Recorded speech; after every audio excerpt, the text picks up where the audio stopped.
All right, we're here. It's the Krueg Show. The Krueg Microphone's Show. burning. Burning Welcome- microphones. I like Wel- it. Welcome to the Krueg Show, everybody. Brought to you by Pig in a Pickle. Check them out. 2 locations. They're in Corte Madera, open 7 days a week. They're in Emeryville, open Wednesday through Sunday. The best barbecue in all of Northern California. Well, we welcome you to the first edition of what we're going to call the Home and Home. Larry Krueger joined by Damon Bruce, who's got his own channel. And as we go, we will promote his own channel, Damon Bruce Plus or Damon Bruce Plus. And everybody needs to subscribe to Damon Bruce Plus.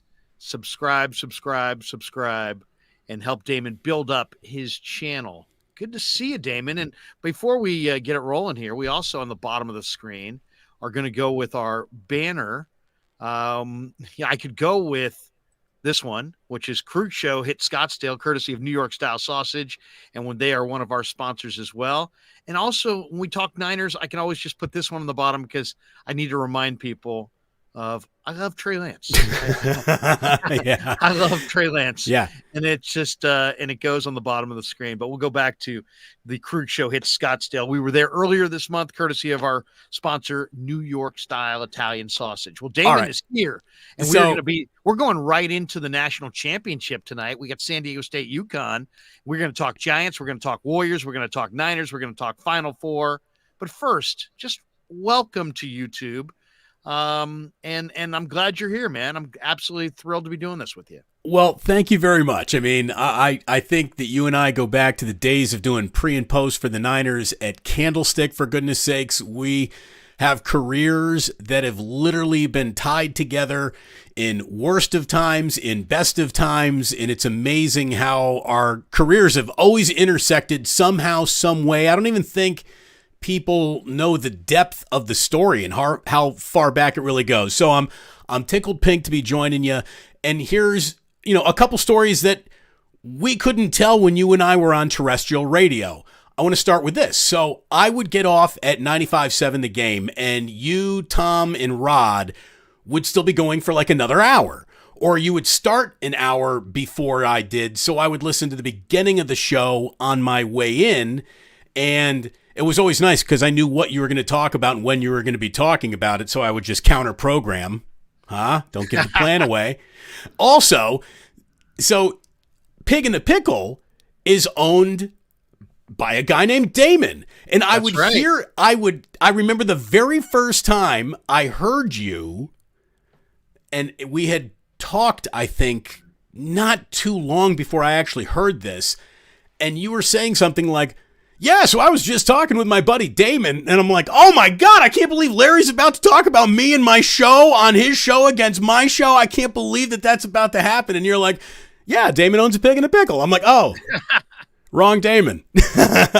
But I want to meet Damon. I want to have lunch at Pig in the Pickle with you soon. I honestly was in Safeway the other day buying some breakfast sausage, and because, Larry, you have made me aware of New York Style Sausage, that's the brand that I went with. So, dude, thank you for having me. Thank you for exposing me to delicious sausage and soon to be barbecue in Emeryville.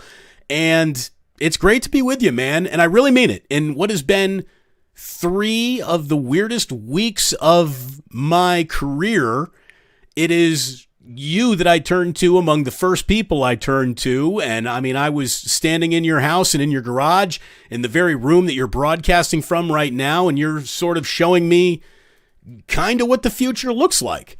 So it's wonderful to be with you, and thank you, my friend. And let's do what we do best. Let's freaking chop it up. Well, no doubt. We're going to do that. And this is a momentous deal. And G. Martinez in the chat says 16K. As you have entered the door of the Krueg Show extravaganza, we have gone to 16,023 subs. It's an army, baby. It's an army. And if you think about it, D, I mean, where Radio Cume used to be and where Radio Cume, and when I say Cume, I'm talking about the total number of people listening on the radio in any one quarter hour. And that number has dropped, and it's dropped because there's a lot of people out of their cars. There's a lot of people engaged in podcasts. There's a lot of people engaged through their phone in any number of things, from podcast to YouTube to all kinds of different apps.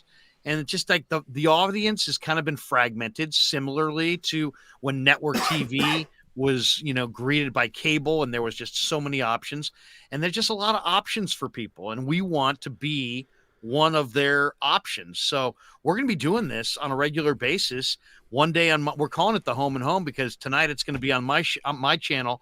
Tomorrow night it's going to be on your channel, and we're just going to go back and forth and go home and home on each other's channels and help you build up to the sky and back. Damon's already had an incredible start to his YouTube channel. You've only done a very little time, hadn't even monetized yet. And yet they're, I believe, over 3,000, approaching 4,000. So there you go, man. I mean, you're off and running. Well, I tell you, your 16,000 is a testament to who you are and the credibility that you've carried with you. When you can step away from an important station, and you and I have both done that in our careers, and you bring an audience with you, it's not something many people have done. I think it's something that maybe you and I can honestly say we have done that maybe no one else has really done. So it's a testament to how good you are and how respected you are in the market. I'd like to think that the quick growth of, a YouTube channel that has officially like 6 things to watch on it and already 3,000 audience members, it means the world to me. It's been an awesome start. People who know an awful lot more about this than I do tell me that is an extraordinary start. So I think we're off to something that's incredibly special, and it's a powerful tool that reaches far beyond the broadcast signal of, even the great strength of KNBR's broadcast signal. It doesn't reach the other side of the country in crystal clear digital format, nor does it present itself in, like you're saying, the a la carte format. It's not just people picking what they want to eat, but when they want to eat it. Lifestyles have changed so much that people want their shows to start when they want them to start. And on radio, you don't have that ability. What you and I are now doing, that ability is literally a built-in feature of it all, one of the great features of it all. So it's great to embark on this with you, man. It really is. And I think that the two of us are going to be, we talked about this in your garage. Our audiences, because we've done so many shows together throughout the years, our audiences we're not a perfect circle, but it's a very tight Venn diagram. So I think we have a lot of shared, I bet you that 75 to 80% of my followers are already subscribers to the Krueg Show. If I could just pick up a small percentage, Larry, of your subscribers, because they're going to want to see you on my channel when that happens, I'll consider myself, again, a very lucky guy to have known you, because now we get to share even a broader audience, and I think that's going to be a great thing. It's so funny how the changing world, it's like my dad used to listen to KNBR when I was a kid. We used to listen to Frank and Mike in the morning and get ready to go to school. And we were listening to Frank and Mike in the morning on the way to school. And I started listening to Ralph Barbieri when I was in high school. Oh, thank you so much. It's so good to talk to you, Larry. I really mean it. It's good to have you and your father listening. And, whenever I'm hungry, I like to go get a bowl of minestrone and a meat cheese. I can do a better Ralph, I think. Krueg, you're so cute. You get mad when the Giants lose. And, let me tell you, Krueg, I've always enjoyed your show. You get so riled up, and it's just really cute. I talked to Sabes the other day. Anyway. I was sitting on the glass. I forgot about the rasp. You got the rasp. Fantastic. And we're on the glass, and we were, because his voice would be shot halfway through the show. So we're on the glass, me and Tate, and then Joe Thornton was taking such good care of us, and all the fans in Calgary. What if we just did the rest of this show as Dueling Ralph? Maybe that's what we should call the show, Dueling Ralphs. What I was going to say as I'm having mic problems here. Is my mic? I got a brand new mic. It's a great mic, but it kind of goes up and down right now. So right now we're working on it. But one of the things my dad, it really told me that the world has changed when my late father was like, was talking about me on Cambiar, and he's like, he starts telling the story, and so I said to Mom, I'm like, oh, it's good that Dad listens to the show, and she goes, oh, he doesn't listen to the show. I said, what? She goes, he listens to the podcast, and I'm like, what? I go, Dad doesn't listen to the show. She's like, no, he likes to listen to the podcast when he's doing his bills and taxes up in his den. It's like what you said. People want what they want. They want it on demand. And even my father, who introduced me to the radio, would only listen to his own son in the podcast form because he wanted it when he wanted it. He wanted to be able to sit down and listen to me when he had time to sit down and listen to me. But I'm really excited to have you here. It's funny. We should tell people. A lot of people know that you took over for me in 2005. What a lot of people don't know is that you and I were friends for 10 years before that. And we actually first came in contact at Sports Byline USA. And I did a show with the great Todd Herson, who I went to St. Ignatius with, who was just a freak of nature as far as in intellect. This guy was so smart, so incredibly. The guy was just incredible. Larry, I don't mean to cut you off, but I really truly mean this. When I started producing for you and Todd, I don't know how many people actually listened to that show. I don't know what the reach of that show was. But I knew right away that I was working on one of the single greatest sports talk shows that was ever going to air anywhere. You were at the dawn of your broadcasting, young, youthful Larry, not beaten down by the industry powers. And Todd, like you said, was like an idiot savant. It was like he was Rain Man on all subjects. He could have a completely thorough discussion about geopolitics, the Kentucky Derby, the guys at the Masters who didn't make the cut. He could get into granular is the only way he discussed anything. He did it on a granular level, and whatever happened to that guy? He was freaking brilliant. I know. I haven't talked to him there we go.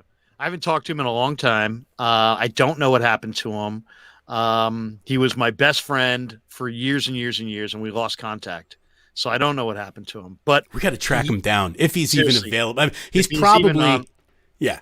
I don't know if he's even with us anymore. Hopefully he is. Hopefully he is. Todd, if you're watching right now, go ahead and predict that Fusaichi Pegasus is going to win the Kentucky Derby. I remember he said that. I'm like, well, a lot of people are saying Fusaichi Pegasus might win the Kentucky Derby. He turned around as serious as cancer, and he said, well, forget everyone else. I'm telling you, Fusaichi Pegasus is going to win the Kentucky. And sure enough, it did. So how old were you in 1995? You were our producer. Couldn't have been more than a few years out of college, right? I mean, So I graduated in 97, in December of 97. So by the time I got to U and H, it was definitely late 90s. Yeah, it was late 90s, 98, 99. I remember. Yeah, it was late 90s for sure. I was already at KMBR at that point, right? I was already at KMBR at that point. But I was also doing both. I was doing some weekend stuff on Sports Byline USA. Damon used to come in at the commercial and be like, I'm going to have my own show someday. We would be like, shut the fuck up. Get back in there. We were so harsh. I mean, and I remember Herson, a couple times going, dude, we probably should be nicer to this kid. This kid's from the Midwest. You realize there's a lot of nice people in the Midwest. We probably should be nicer to him. He probably thinks, and I'm like, fuck that, So that was the beginning. And see, here's the thing, though. I'm originally from Schenectady, and Schenectady, fuck you, buddy, is how you say good morning on a Tuesday. So I was good with it, and I didn't care. I mean, honestly, you guys taught me so much. I got a master's class in just how good you needed to be as a host, how informed you needed to be. I remember you were randomly, somebody asked you a question, and you're still this person to this day, Larry, because I've been watching and learning a lot from your YouTube channel. So I've been sitting through you just break down the entirety of the universe of college football as you're getting ready for one of your favorite subjects in the world, the NFL draft. Right. Anyways, I remember a caller asking you about Gino Carmazzi. And you had, with no notes in front of you, with nothing in front of you, an internet that was being run by like a gerbil on a hamster wheel. So it wasn't like you could get your Gino Carmazzi in front. Wikipedia had yet to be invented. So the world of Gino Carmazzi information was not available to fingertips. And you gave a breakdown of a quarterback from Hofstra, right? He went to Hofstra? Right. That was... I remember sitting in the control room with Jim Dimitratos. Remember Jim? Yes. He was running the board, and I just looked at him, and I just said, holy shit. I'm like, I know a lot about college football. I was as, just graduated from college. I was as fluent in college football as I ever was in my life. I'm like, I never fucking even heard of Gino Carmazzi. And Larry broke him down like he's going in the top 5, not, in the 7th round, maybe. I'm like, geez, I got to start learning. Anyway, that's the night where I was like, okay, so Larry's a little different, if you will, and Yes. we were friends ever since. I mean, we really, really were. So Ron Barr brought us together all those years. God almighty. Gave us a shot. God almighty. I'm looking at the chat. There's so many of these. We've got this person who says, look at this comp. True sports talk legend, true sports talk magic. Jillian Bruce. Must be a random, just total coincidence. Can't believe it. Hi, honey. We got this one. This is like a dream come true for me. Larry and Bruce are flipping Bay Area broadcast legends. Can't wait for what's ahead. We've got going into the starred chat. We had this one. Eric Hernandez, who's dropping the first F-bomb? Well, I did that. He did. It made me very comfortable, by the way. Now I know how we get down. MF says, although I think I've heard you slip those into a couple draft profiles that you've done. You're like, this fucking kid can hit. Now, is my mic, does it sound lower? It does sound lower right now. Yeah, so let me see. I got a brand new mic. There you go. See, now you just got louder. You Yeah, just got a lot it- louder. I turned it up, but now it goes down sometimes. It says, does Balky have beef with Damon after his interview after Harbaugh was fired? So, on the day that I'll tell you right now. Damon, is there any beef between us, Damon? Trent Baalke called me personally to congratulate me on what was at the time we were celebrating my 4,000th show in the Bay Area. And so we were getting a lot of past guests, and the station tried to get Baalke on. He couldn't make it, but then he called me at home, left me a voicemail. I called him back, and we talked for about 25 minutes. Trent, no, there's no bad blood between me and Trent. I think the one guy that there was probably still some bad blood is me and Jack Del Rio, because when Jack Del Rio was at the end of his Raiders tenure, I called him out on a couple of personnel or offensive coordinator. Was it Musgrove? I don't even know it. I forgot. But we got contentious and never kissed and made up. Baalke and I kissed and made up, and I gave him shit for evading my Thanksgiving draft side dish questions, and he laughed, we laughed, and he was still in a good mood. This was before Urban Meyer put his finger up anyone's ass, so these were the glory days for Trent. MF says you guys should tell the AJ Jenkins draft day story. I shared this the other night, how we were sitting there interviewing Baalke and Harbaugh. You as a Big Ten football fan had never heard of AJ Jenkins. I had only heard of his name. We were sitting there talking to Harbaugh and Baalke, and and Harbaugh knew nothing about AJ Jenkins. And I was telling the story about how I'm like, Jim, Jim was so prickly that you had to ask every question just the right way or he'd go off on you. So I'm like, Jim, tell me what you like about AJ Jenkins. And he was like, yeah, there's a lot to like. He's really got a solid profile, and he's had some success. And yeah, we really like him. And then you were like, I've never heard of this guy. And then remember Trent Baalke gave us the story about how he wrote his name down in an envelope. I put it in an envelope. I put it in an envelope, and you just were so pissed off about Jenkins that day, and the room kept getting more and more tension filled. It's me and you and those two guys, and everybody else is just standing there crossing their fingers that this is all going to go well. Who else was in that room that day? It was Sarge, Bob Sargent, the barista, Agnew, no, it was Lee Hammer. Lee Hammer, maybe Mike Holler at the time. Maybe Mike was there. But yeah, that was I just remember with Trent Baalke sitting in the room, me saying over and over again to you, like, I'm only talking to you at this point, and I'm just like, Larry, I cannot believe this is the pick. I watch an awful lot of Big Ten football, and I'm telling you, like, I've never even fucking heard of this guy. Like,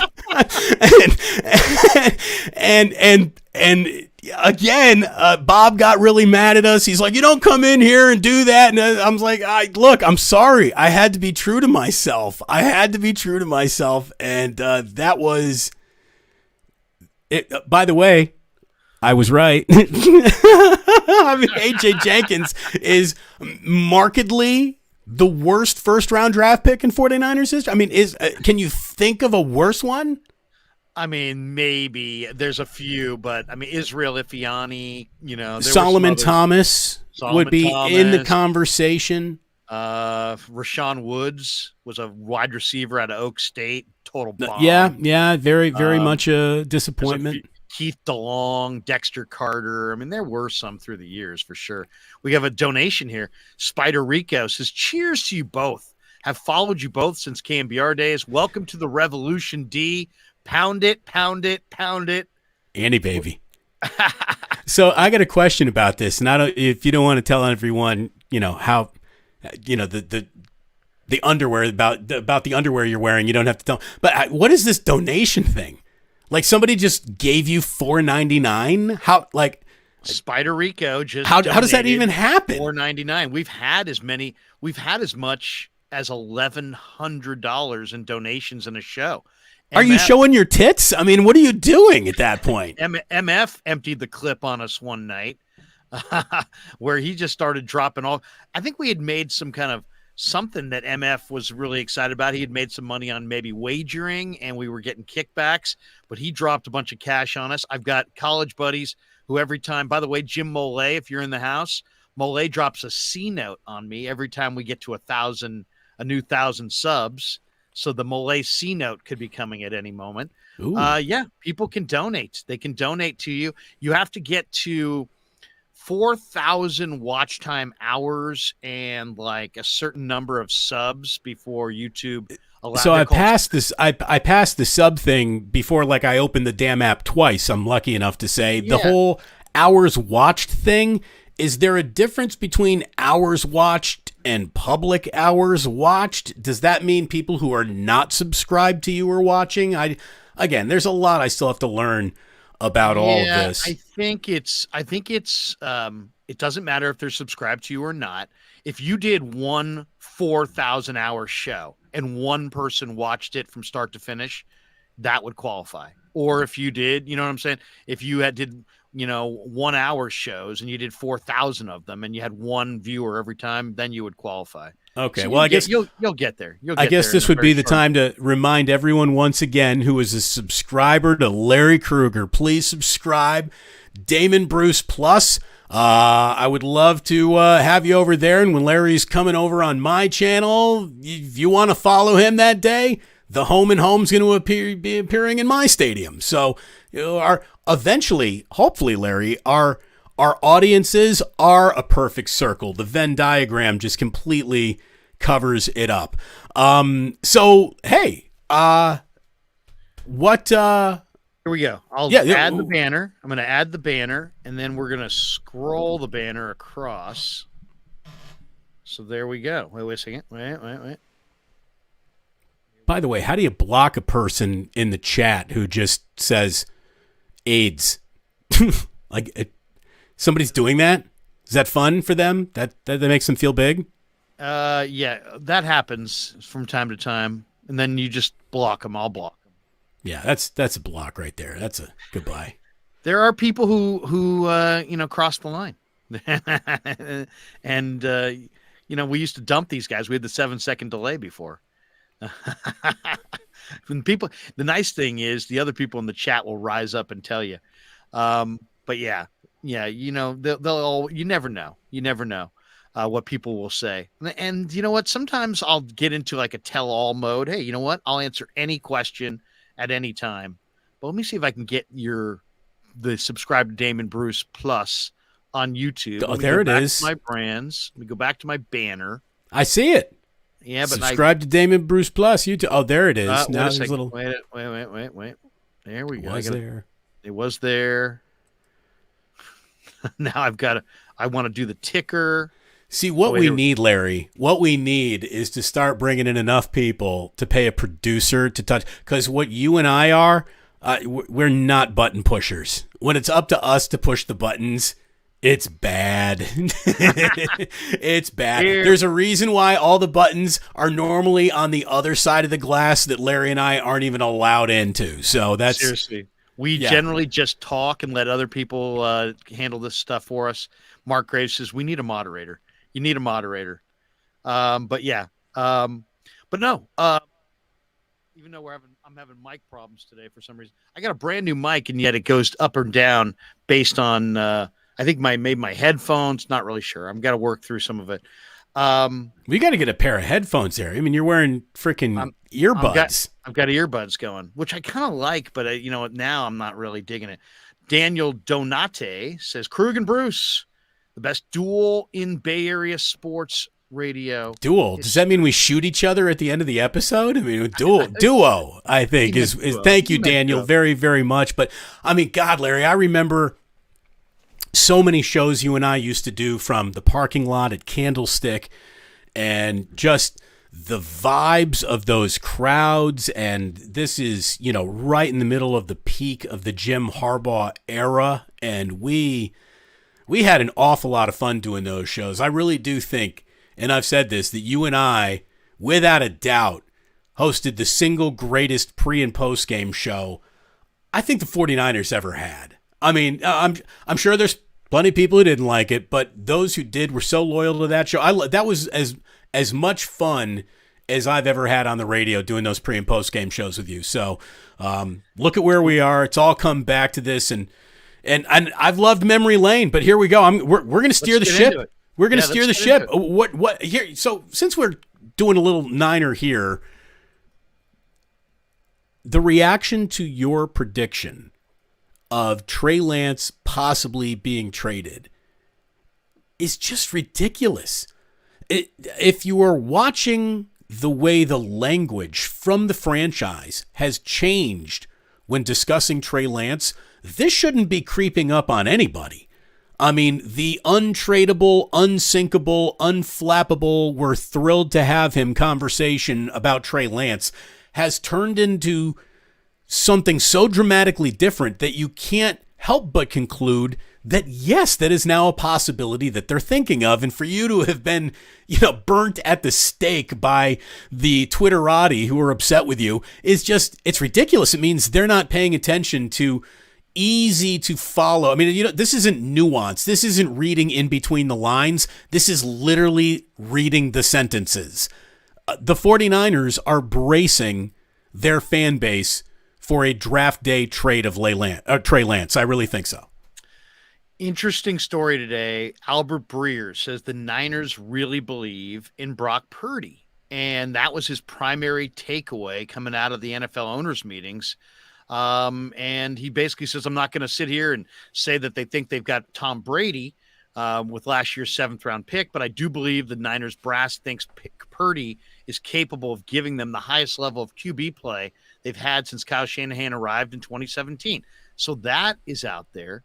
Ari Meyerov, who went on today with Trey Wingo, and he has 650,000 plus Twitter followers, stated the exact same thing that I stated, that indications are that the 49ers are going to trade Trey Lance. Now, does it make sense? Let's talk about that for a second. The one thing that we don't know, because it's kind of the one thing radio and pro sports is the same, is everybody loves everybody until they don't, right? Everybody's like you're our favorite guy until tomorrow we decide we're going in a different direction. Hey, I just went through this with a radio station, and everything is business as usual until it's not. Right. That's how all professions work. So, I could see that. Is it not happening for Trey Lance? And I think the other factor beyond the love that this franchise now has for Brock Purdy, or the confidence that they have in him, is the presence of Sam Darnold. And what does how quickly does Kyle Shanahan, who, let's be honest, is always looking over the shoulder of whatever quarterback he's got at other quarterbacks. Kyle Shanahan is a quarterback slut. He loves being with a lot of quarterbacks, So how long does it take Kyle Shanahan to really have something about Darnold catch the fancy of his eye? And if the answer is that happens between now and the draft, I think that they could look at Trey Lance as not an asset that they'll play in the future, but an asset that they can trade now to make another part of the team better right now. And here's the thing, whether they trade him or they don't, Larry, the 49ers have a team that has a roster that is built to win today and a quarterback that is probably more on schedule to win tomorrow. Like, with him or without him, that's sort of the team timeline. So I don't even know how dramatically the team changes if they are to draft or trade Trey Lance. Well, what are they going to get? I mean, that's one. That's one. But, I mean, the other one is, I really think that the 49ers have a different relationship with Trey than they do with most of their players. And why do I say that? Because you don't typically meet with the mom and the dad when you're drafting an NFL player. You just don't. But the Niners did with Trey, because Trey was so young. The mom and dad were there at the workout. And, there's just a lot. They were investing a lot in Trey, and they did their due diligence. And I think they really care about Trey Lance more than your average football player. I think they really care about his future. Personally, I think they know that he needs to play now. Lynch expressed that at the combine very, very clearly. Hey, you know what? This guy's got to play. So I think that's really it. They know he's got to play. Their professional opinion is that Brock Purdy helps them win the best in the present. And I think they don't want to hold his career hostage. So I think what they're going to do is they're going to move him. They're going to tell everybody that they're doing it in his best interest, and that they're going to recommit to Brock. I think Darnold, the other weird story was, Ian Rappaport came out the other day, and while all these guys were talking, he comes out and says, hey, Sam Darnold if Trey Lance continues on his current trajectory, Sam Darnold is in line to be the week 1 starter for the 49ers. And it's like, I don't even know what trajectory he's referring to, but Ian Rappaport had no problem saying that. And he very easily could have said the opposite. He could have said the Niners will be going with Trey Lance. Instead, he said they're going with Sam Darnold. So there's more here than meets the eye. That is 100% abundantly clear. There's a lot more here than meets the eye. And the 49ers are going to tell you that they love Trey Lance up until the day they move him. And on the day they move him, they're going to tell you they love Trey Lance that much more. But the reality is they've made the professional evaluation. They can win now with Brock. And we don't know what Brock's even going to be. And that's why there's a lot of people going, wow, how can you make this move? How could you do this? But I just think that Trey's needing to play and them committing to Brock goes beyond, is Brock ready in week 1, week 2, week 4? I think that's what Sam Darnold is here for. And I think that ultimately they'll draft another quarterback as well in this draft. I don't know who. Jake Hayner, Tanner McKee, DTR. There's a number of guys. Clayton Tune, I could definitely see. But I think they're going to commit to Brock Purdy. And I think people say, well, I'm hearing it both ways too. I'm hearing you can't trade Trey Lance. He's only played 4 games, which that makes sense to me. That's kind of where I'm at coming from, Damon. I don't want to trade this guy right now. I want to wait and see what he is. But the other side is like, you're not going to get anything for him. So it's like, well, wait a second. One of those can't be true. You can't be trading the world's greatest quarterback that you're going to rue the day you traded him, and he's worth nothing. He's either worth something or he's worth nothing. I'm of the belief that he's worth something. Of course he's worth something. And I think he's going to, if you look at Trey and you say, where would Trey Lance be if he was in this draft? Which quarterbacks would go in front of Trey Lance? Which quarterbacks would go behind Trey Lance? Well, I think Stroud and Bryce Young from Bama and Anthony Richardson would go in front of him. But I'm not sure that Levis or Hooker or Tanner McKee or Hayner, Jaron Hall, DTR, Clayton Tune, Max Duggan, I don't know that any of those guys would go. It becomes a stylistic choice, doesn't it? I mean, partly. So yeah. this goes back to, I think, the lie that Kyle Shanahan told himself, and he told him this self with the best intentions, but I think Kyle Shanahan looked at what Trey Lance might be able to do, and he became so enamored with it that he wanted to create a huge. He sunk an awful lot of capital into the idea of what Trey Lance might be able to do and what he could be. And then the football season started. And what Kyle then realized is that he doesn't need the next flavor of NFL offense. He doesn't need this quarterback who is a mobile athlete. What he needs is someone to just execute his frickin' offense, and that happens from the pocket. And when it comes to running the football, that's why he's got running backs that he has taken all over the draft and off the streets and had an incredible amount of success with. And I just think that Kyle Shanahan had a mental veer that led him into Trey Lance. Trey Lance became more of a project for reasons that are, just experience related and injury related. He became more of a work in progress than Kyle can afford to have right now, because Kyle knows that if he can just get a quarterback to throw the frickin' ball where he wants it thrown, he can honestly win a Super Bowl. He knows that. And that's all he's now looking at. And he doesn't care if that guy's name is Purdy or Darnold or Nate Sudfeld, if it had to have been that. I think his wanderlust of a new version of the modern quarterback made him take the eye off the prize of what he really needs in his offense. A quick release quarterback who is accurate as a dart. Ball's got to come out on time. Oh, there we go. Ball's got to come out on time, and it's got to be accurate. And that's what Purdy gives him right now. Spider Rico donates. He says, let's swap Trey Lance in a 7th to Washington for Chase Young in a 4th. Washington hasn't picked up his 5th-year option.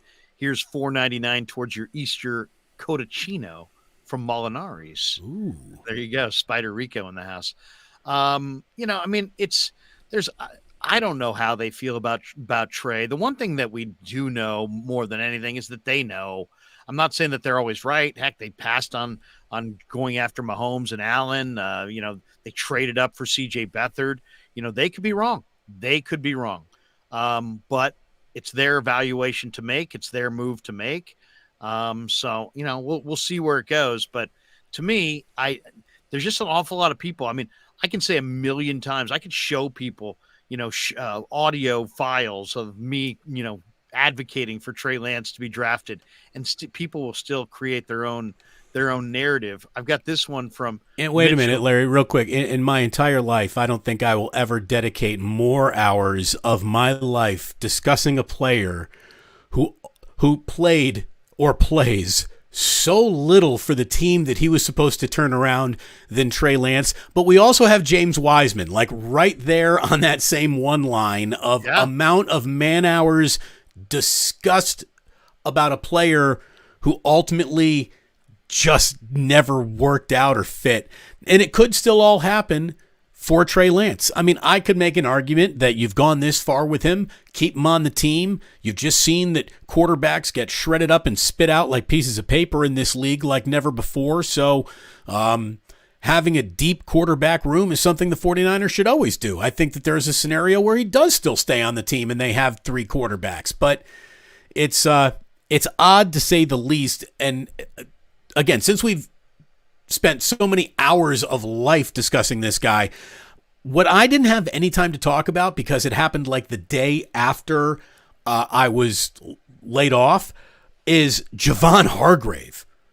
Like, Larry, I cannot wait to see Bosa, Hargrave, Armstead playing for Chris Kasurik. I mean, might change.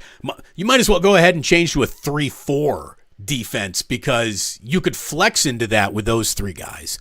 You really could. I know it would take Armstead and kick him back out on an end, but it would be a little bit different because it's a 3-4. But those 3 guys should be nightmares for offensive lines next year. That, to me, is the most exciting story of this offseason. They went out and got a player that fills as big of a hole as they had anywhere on their team, right in the middle of that defense. And with Hargrave there, holy shit, the 49ers defense just got scarier. Well, and look at the last decade. Every team that has won the Super Bowl for the most part in the last decade has had 2 guys on their front 4 that you had to double.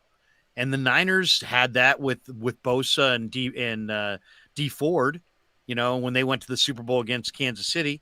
They haven't been able to replicate that because Kinlaw has not been able to hold up his end of the bargain. So now you got a real pass rusher inside next to Armstead. You got a combo block Armstead. You got a combo block Bosa. You got a combo block Hargrave. And, I mean, if I was a defensive end and I was a free agent, man, I would take less to come here right now. I like the Austin Bryant signing. I think the Austin Bryant signing is like that's totally the guy who flashes here. Maybe not before he got here, but he flashes here. What T.Y. McGill? That guy stays around. I think that could be an important piece next year. He's a good player. So, man, I'm pretty excited. Pretty excited. Look at that. So many drives George, home. 365 says, Damon Bruce, you've helped so many of my drives home for so many years. Thank you, sir. Maximum football. Sports don't build character. They reveal it. Thank you, Larry. I think he's given that to me, and you owe me $50. Well, we'll be on Damon's channel tomorrow night. You can make another donation. Well, I can't get tips yet. I got to get the man hours up. So everybody, stop donating to Larry right now. Save your money. I got 2 adorable kids. I will have both. I will have them right here. No. Thank you very, very much, Larry. You go ahead and you keep that. To feel free to spend it liberally. No, here's the thing. You're buying me lunch at Pig and the Pickle next week. There you go. And the owner of Pig and a Pickle will probably compass. You know, that's the way he is. Well, Damon's got to treat another Damon right. Yeah, there you go. Jordan Anderson makes a donation. He says, Kyle would hate Mahomes, too off script for him. Something tells me he'd be able to live with Mahomes. He would, but I totally understand the point that Jordan's trying to make. Right. Kyle is so protective of his offense being the star. I think maybe even more than any player. Or at least maybe I'm like projecting that on him, but I've always had that sense of offensive arrogance. And by the way, I want a coach who is offensively arrogant. I'm not saying that this is a bad trait for a coach to have. But is there any doubt in your mind? Is there any doubt in your mind that Kyle wants to be the star of the show more than he necessarily wants his quarterback to be the star of the show? I mean, at this point, let's be honest. He probably doesn't care who gets the starring billing if it wins him a Super Bowl. He knows he needs a Super Bowl and he needs one soon. He knows that if he wins a Super Bowl, he's a made man, and so's Lynch, and guess what? So's Jed with Dr. John and Denise. They're all made men if they can get the ring. They're not if they can't. NorCal Refrigeration says Larry ain't sharing. There you go. Here's another one here. Moondust. Damon, your sandwich at Ike's sucked ass. See, that's wrong. That's a lie. That's not right. That's a not lie. Right. That's a lie. What was your sandwich? I told Ike that if I was going to do a sandwich at Ike's, come on, Mike, here we go. If I was going to do a sandwich at Ike's, I would go with the Thanksgiving sandwich with the turkey breast, maybe a little stuffing. It's already been gravy, done. Turkey It's already gravy. been done. I Really? think someone beat you to it. Yeah. Oh man, that's my sandwich. You got to go Curb Your Enthusiasm. The Larry David, the what, whitefish and capers, something terrible. No. So my sandwich, we were outside of his very first location, right on the edge of the Castro, and we were talking about how his, what sandwiches he had. If I were to be a sandwich, what's one thing he kind of needs? And we agreed the steakhouse crunch was kind of the one thing he didn't have. So my sandwich, the Damon Bruce, and please subscribe to Damon Bruce Plus on YouTube. But the Damon Bruce at Ike's is ribeye steak, sliced nice and thin like you would in a cheesesteak, with provolone, onion rings, and A1 sauce, steak sauce. Ooh. And it is a fantastic combo. Do a little Godfather sauce on there. Never be afraid of Godfather sauce. Smother that on anything. And you'll be happy that you did. You'll be happy that you did. I am delicious. I encourage your entire audience, all your subscribers, Larry, to put me in their mouths as quickly as they can. Jordan, is it chill or chili? Looks like chill. Jordy Chill. Jordy Chill. He says the two we have missed together. Oh, yeah. Just look at Jordy Chill's photo. That's evidence of how you pronounce that guy's name right there. That guy's name, that's definitely Jordy Chill. That's right. All right, let's get into a little. We've got a hard out tonight because we've got the national championship at 6:20. So we're only going to go for a little bit longer, but let's get into some of the other stories. Let's go Warriors. We'll switch the brand on the. Oh, look at that! Boom. Look at that. Now we're talking Nice. Warriors. Andrew Wiggins is coming back. Warriors could be the 6 seed. Warriors could be the 5 seed. Warriors could fall into the play-in tournament. There's 3 or 4 games left. 3, I think, right? Sacramento, Portland, OKC, maybe 4. What do you think? What do you think, Damon? Would is Wiggins back for the playoffs for sure? And if he is, can Golden State kind of show that, you know what, they can do what I'm sure Adam Silver doesn't want to see them do, and that is just blow off the regular season, flip a switch in the playoffs, and maybe get to the finals. Can it happen? Will it happen? By the way, somebody says, whatever happened to your old caller, Al Damon, who only cared about championships? I don't know what happened, Al. I hope he's still with us. I love that guy. He was fantastic. But look, when it comes to the Warriors, Larry, their window is somewhere in between lose 2 games in the play-in and eliminated and NBA champions. I mean, don't you think that that's the realistic window for them? It's crazy. I have never seen a team that has a more wide open chance for what could happen in the playoffs in a league that is providing the most wide open league I think I've ever seen in terms of who could be champions of the NBA. So the variables here are just off the charts, starting with, as you said, Andrew Wiggins. How quickly does he return? Like, is he playing in the next game? Does he play Tuesday night against Oklahoma City? Does he play against Sacramento? Does he play against Portland? Is he tuned up and ready to go? Would he have to play a play-in, which would give him more chance to knock the rust off, but I don't think would be good for the overall playoff run for the Warriors? So, do they get Andrew Wiggins back? What Andrew Wiggins do they get back? 2 huge variables. Then it's Steph, Clay, and Dre have never been eliminated from a 7-game series in which all of them were allowed to compete together. Every data point returned from this regular season suggests that ain't going to happen this year. But maybe they are just sort of sleepwalking through a year of basketball so severely that they are going to play faster and smarter come the playoffs.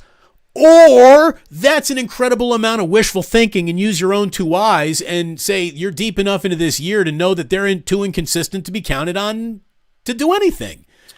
It's fascinating. It's the most fascinating season of Warriors basketball I've covered, to be honest with you, because of what they've been, how schizophrenic as a franchise they've been. Their home and road splits are the difference between this could be the best team in basketball and this could be the worst team in basketball. That's how severe their home and road splits look.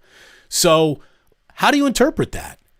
And how much faith, if we're going on just recent data points, how much faith am I supposed to put into a team that goes to Denver and gets beat by a Jokic-less Nuggets team, which was a bad beat last night? I know, that was bad. Especially getting beat points in the paint, no Jokic. Yeah. They didn't have Jokic, and you're getting beat points in the paint. That was bad. Yeah. I look at it as I'd love Steve Kerr to go up to Wiggins and up to Jonathan Kuminga and just say, you two guys, because you got to talk about two of the more athletic wings in the league. Both guys, 6'8", 6'9", big guys. Say to those guys, hey, rebound with a vengeance. I mean, Kuminga's got games. Damon, he's too long, too athletic, too everything to not be able. There's games where he pulls like 1 rebound, 2 rebounds. And it's like, come on, man, you're the most athletic guy on the floor. You're 6'9", you got long arms, you can jump out of the gym. You got to go to the glass. The same way that the Warriors really implored Wiggins to go to the glass last year, and look at the impact it made on the team. If somehow Kerr, who just seems like he's lost connection with this team on so many levels, and I love Kerr, but I don't know. I mean, he can't get this team to play to save his life. I mean, dude, I talked about this last night. He went after his team last night. To call your team from the mid-second quarter till the 4-minute mark of the fourth quarter mindless.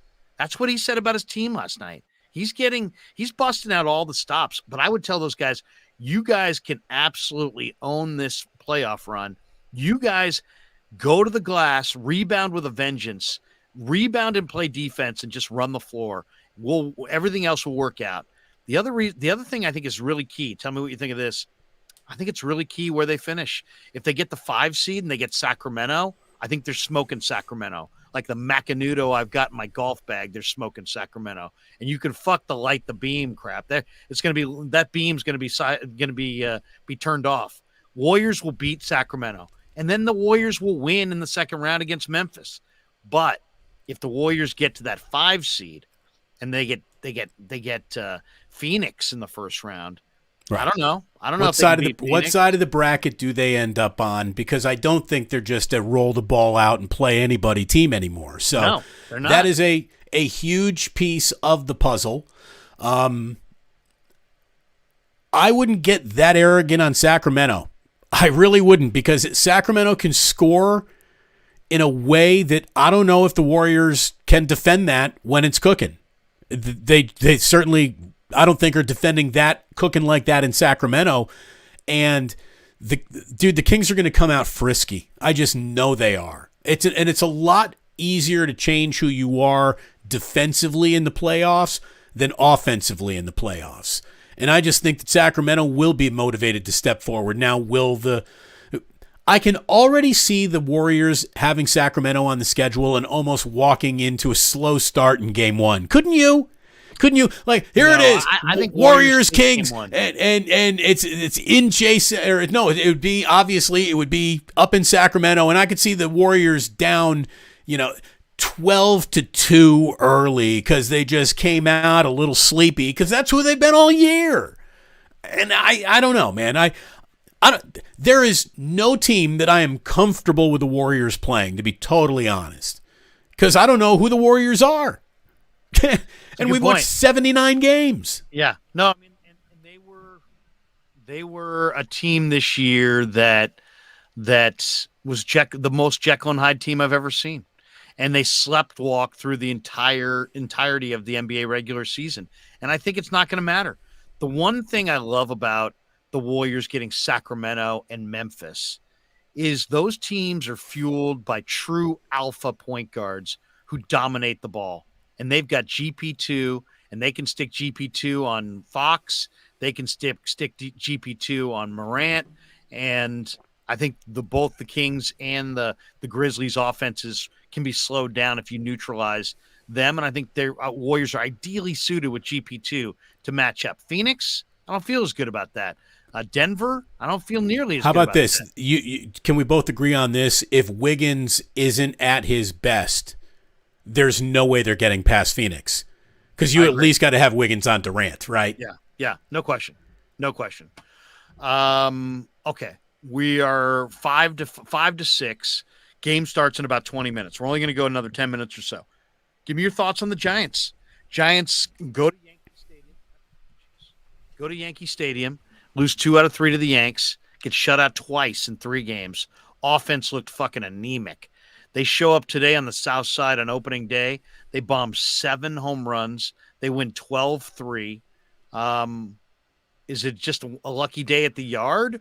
Can the Giants hit? Can they not hit? I mean, we're going to need a month or two to really tell. We can only go by the instant reaction that we have to 4 games as they've played out. They've been shut out twice. They looked bad enough to lose in the 1 game that they won at Yankee Stadium. And then today, I mean, it's really good to not be in the Bronx anymore, because they came to life in a way that maybe suggests this team is going to get into teams' 3rd, 4th, and 5th starters. I also think that this lineup will struggle against aces and guys coming out and, as the number 2 pitcher on most staffs. The Giants, since I've covered them, and this has been true throughout basically, their entire run, whether they were winning World Series or not. Like, the only time that this proved to not be true is when they roughed up Verlander in the 2012 World Series, basically. But the Giants struggle against elite and unfamiliar pitching. They always have. And I wouldn't be surprised to see this lineup. Let's be totally honest. This year, the 2023 San Francisco Giants opening day lineup is the worst opening day lineup, Larry, this team has fielded since I got out here in 2005, and it's not even close, right? Easily. I mean, they had Wilmer. Who knows what they could become, 3rd. right? I mean, maybe they win 107 games and we're stupid, and that's baseball. That's baseball. But on paper, on day 1, before anyone swung a bat, that's the most piece of shit lineup I have ever seen the Giants roll out on an opening day. That's worse than opening in San Diego with Connor Joe in right field. That's even worse. Wow, Michael Reed, Connor Joe. Oh my God, I forgot about those guys. Yeah, no, I mean, you had Wilmer Flores hitting 3rd. You had Mike Yastrzemski in center field. You have Lamont Wade hitting 207 last year, leading off. Yeah, I mean, the Giants, I don't know. Now, today, I will say this. David VR hit 36 bombs, Damon, in the minor leagues last year. 36 bombs. Yeah. And he hit 2 today, didn't he? I think he did. Grand slam. I mean, it was amazing. I mean, he's got big-time power for sure. Jock Peterson can flat-out hit. There's no doubt streaky. about that. So streaky. Let's see, dude, Conforto and Haniger, if the 2 of them show up and have monster years, I still think the Giants are a 3rd place team. I mean, that's the thing and the situation they're kind of screwed by. Even the very, very, very, very best version, all variables come out positively for the Giants. They still feel like a 3rd place team behind the Dodgers and the Padres. I mean, this morning I looked, and it's a little too early to start including this in like a show that you're doing, but right now Major League Baseball's home run leader is Trace Thompson. He's also the RBI leader.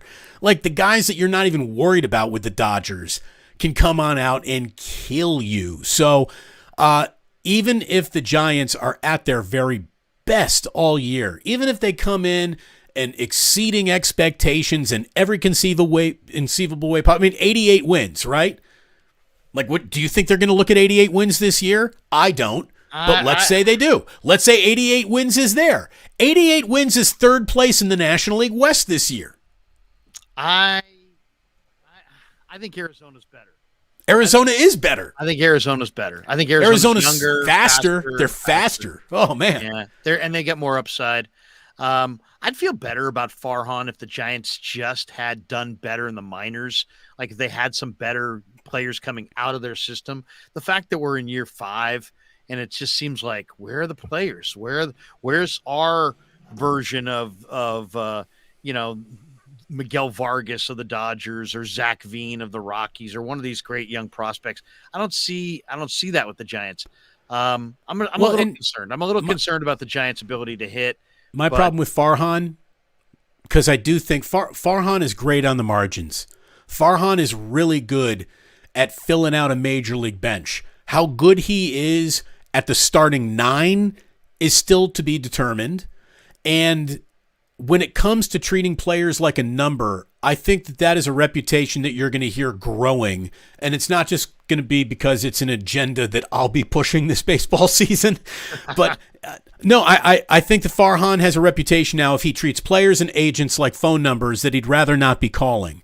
What he did to Bryce Johnson by not having him on the opening day roster, and Sean Jelly, you guys aren't on the opening day roster, to young players that young in their career in a sport where feeling comfortable and confident is ingrained in whether or not you're going to have success, for him to leave young bright-eyed players off the opening day roster, kind of jerk around their families, he's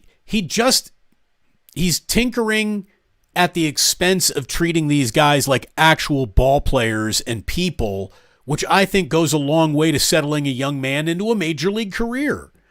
You know, and by the way, Bryce Johnson hit his first major league home run today. Yeah, look great too. Look great. Yeah, and he's known for his speed and his glove. I was talking to a Giants, longtime Giants person who's been in their organization, on the field, in the front office. Ned Coletti. Continue. It wasn't Ned. Oh, it wasn't Ned. Ned. Okay. It wasn't Ned. It's a different guy at a game this weekend. And he said to me, you know, he's like, you know, we were very inconsistent. You know, I'm like, what's up with Joey Bart? And he's like, well, you know, we're not a believer in Joey Bart. You know, we're not a believer in Joey Bart offensively. But then it's like, it's real obvious that, you know, Farhan doesn't really respect defense in the outfield at all, but he really likes defense behind the plate. And it's just. So you signed Gary Sanchez to a minor league deal? Well, I'm telling you, they need power. They think they need power. Larry, if he's anything any more than a DH or a pinch hitter for this team, the minute Gary Sanchez is in the squat behind the plate for the San Francisco Giants, I am opening a parade of bunting on him that you have never seen since like Whitey Herzog. We're going back to like Ozzie Smith, St. Louis Cardinal. There's gonna be a merry-go-round out there, an absolute merry-go-round on Gary Sanchez. He can't move. He can't move, and he can't hit. He doesn't really hit. Gary Sanchez hit 195 over the last 3 years combined, so he hasn't really hit either. That's a problem. You know, he'll get you 20 bombs, but at the expense of 400 other at-bats that are just thrown away. But I just think more than anything, the Giants right now, because Farhan makes so many moves, it's like he's really an expert at the 26 man on the roster, manipulating the 40 man. You add this guy, you move this guy up and down. I said to this guy, I said, what's the cumulative effect of all these moves? And he's like, you know what? We're looking for incremental advantages, but there's a chaotic feel to what we're doing that really works against us. And whatever individual incremental advantages we think we're getting, overall, we're taking 2 or 3 steps back because of the chaotic feel around our club with our players. Nobody knows from day to day who's on the team, who's up, who's down, and everything's about a minor little advantage here, a minor little advantage there. And they love to play with the roster, but the chaotic feel that or feeling that it provides in the clubhouse, he says, negates whatever advantages you would gain from it. Absolutely it does. I mean, how comfortable can you be if you're looking over your shoulder every day for forget about whether or not you're in the lineup, but whether or not you're on the team? That's a really hard existence, isn't it? Especially when you're a young guy, especially when you're trying to establish yourself.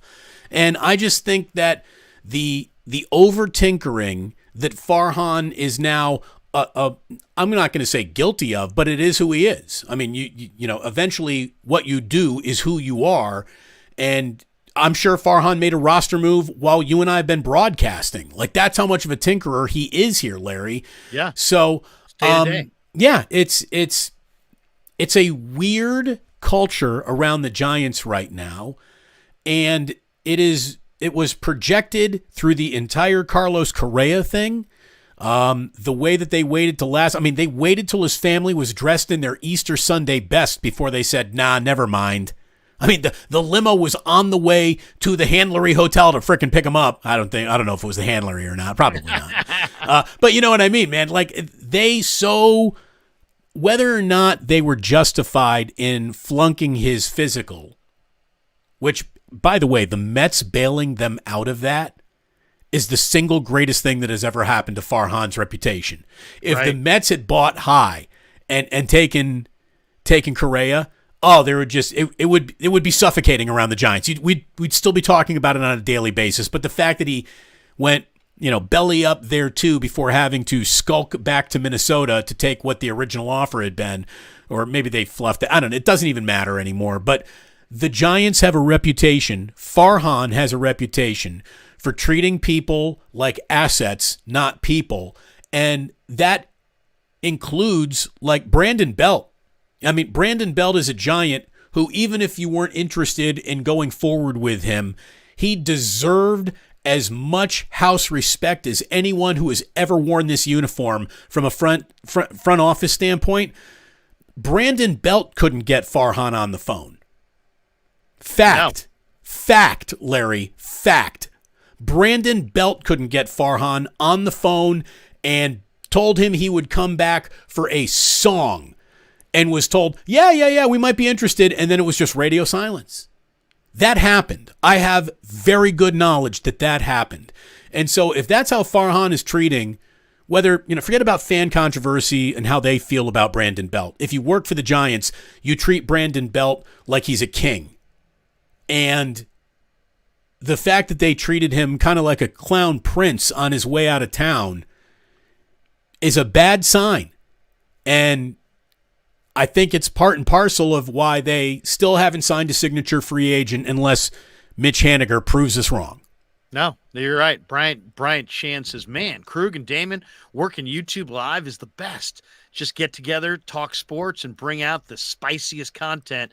No longer need to sit around for 3 hours to get all the goods. So I was thinking, and you and I have had this conversation so many times. We've been on the phone with each other. It's been late at night after a game or a Sunday of football. We've both been out in the garage and probably had smoked a bowl already, so we're just in rambling mode.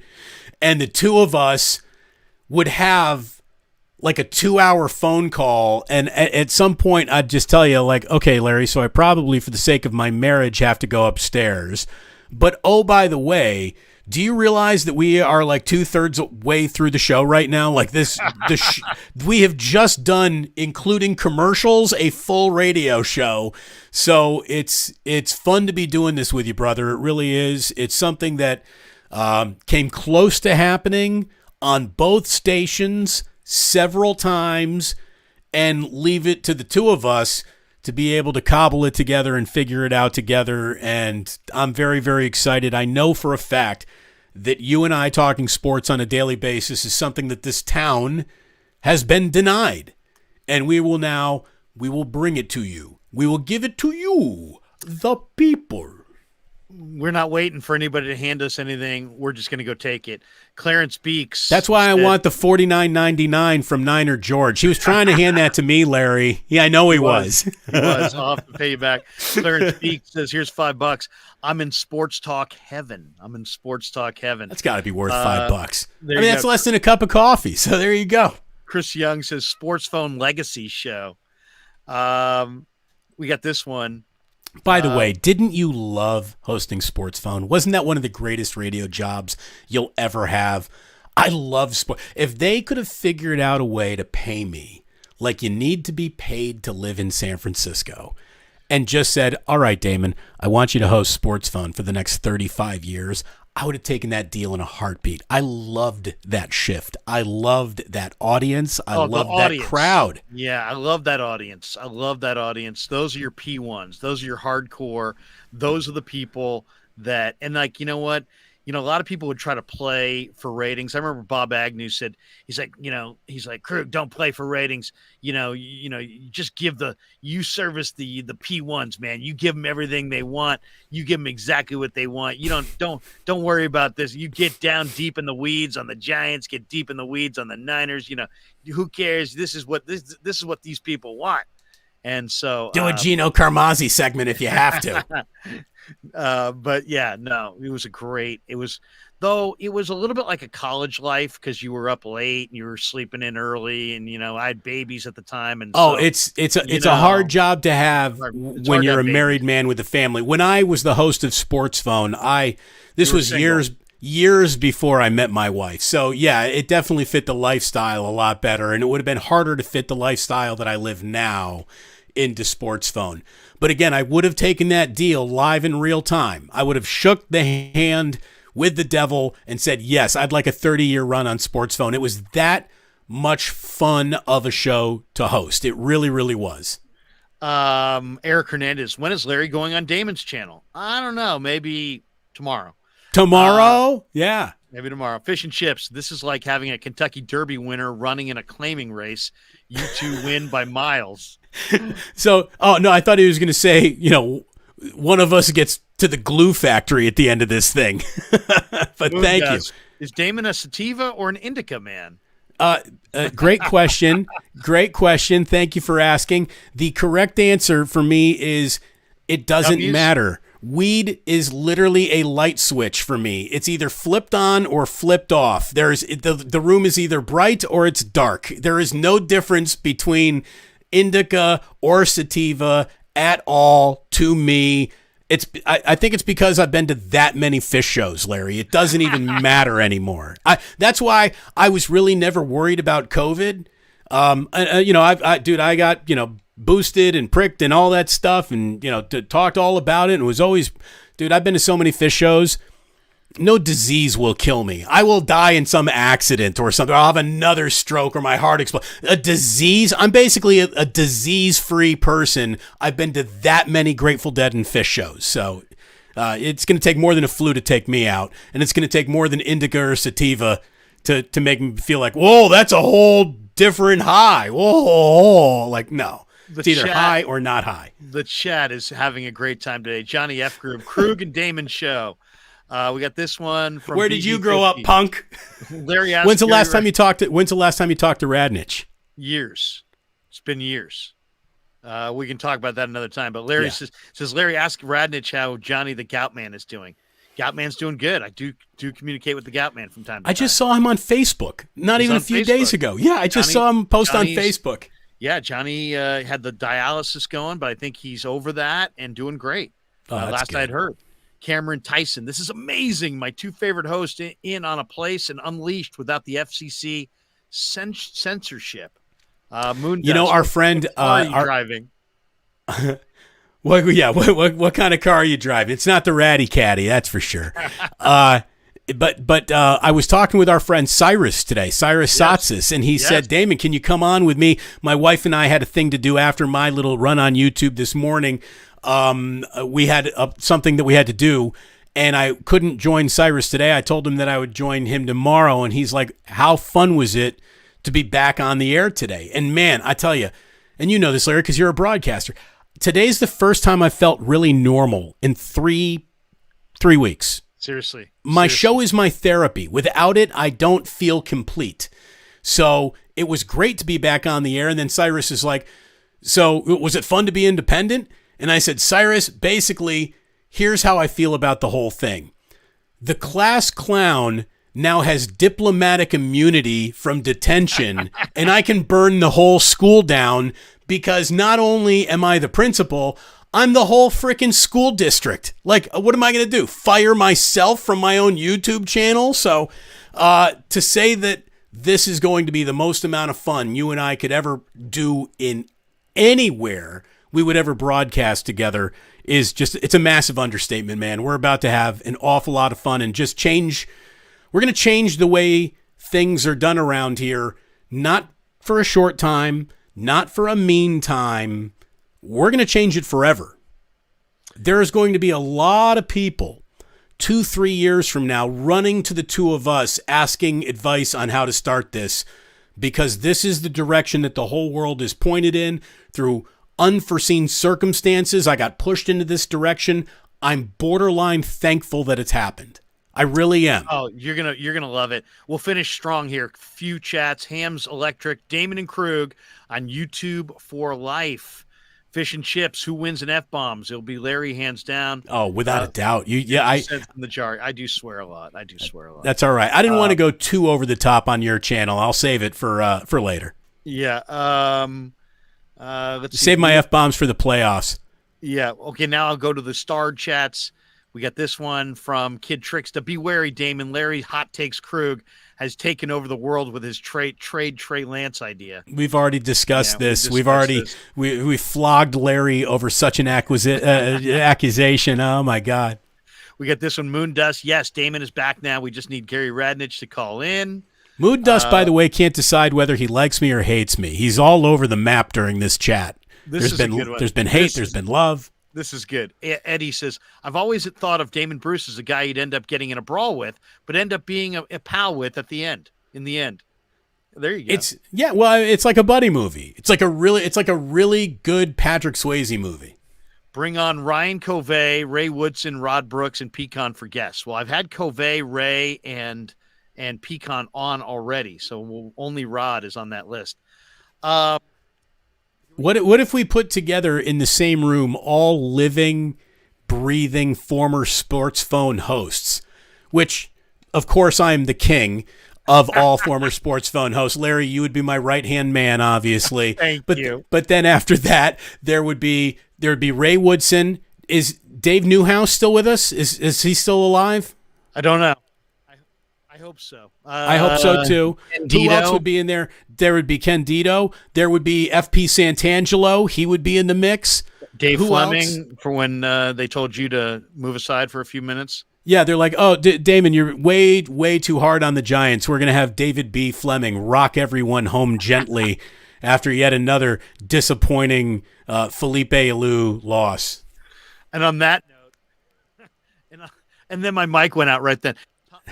Thomas. There we go. Oh, no, where is it? So, Larry, we got to get you a better mic. I'm going to tell you that. Right? I'm going to have to send over my IT department. I'm going to have to send over Mrs. Plouse. It's a great mic. To set you it's up. Just for some reason it's set on the wrong setting. Thomas B says, Larry was a personality on the radio. He's more of a real person on YouTube. I definitely prefer this format.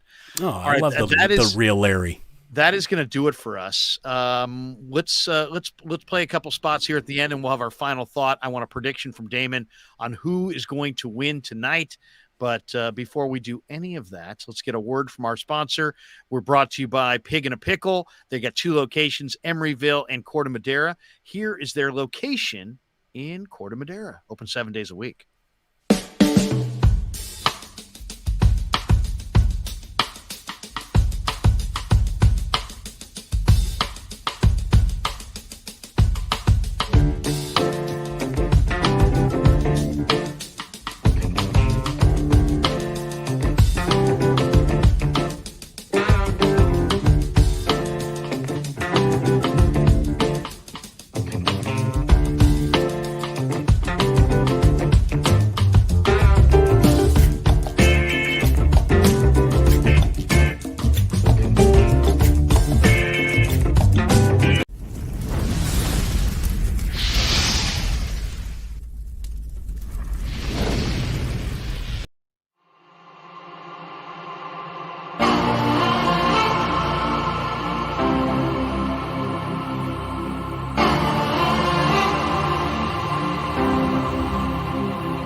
New York style sausage was started over 70 years ago.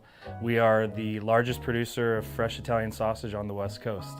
What makes our sausage in New York style is really the recipe came from back east, from New York, from Connecticut. If you look at all of our labels, there's maximum 4 or 5 ingredients, which we're really proud of. There's no preservatives, no MSG, fresh in, fresh out. The pork comes in fresh, goes out fresh. There's never any freezing throughout the process. We've always used fine quality cuts. We're never going to deter from that. It's one of the reasons why our sausage is so good. I guarantee you put our sausage up against anybody else's from a flavor standpoint, no one will beat it, hands down. Hey, do yourself a favor and do me a favor. Go buy a package of the New York style Italian sausage. Guaranteed you will love it. Guaranteed.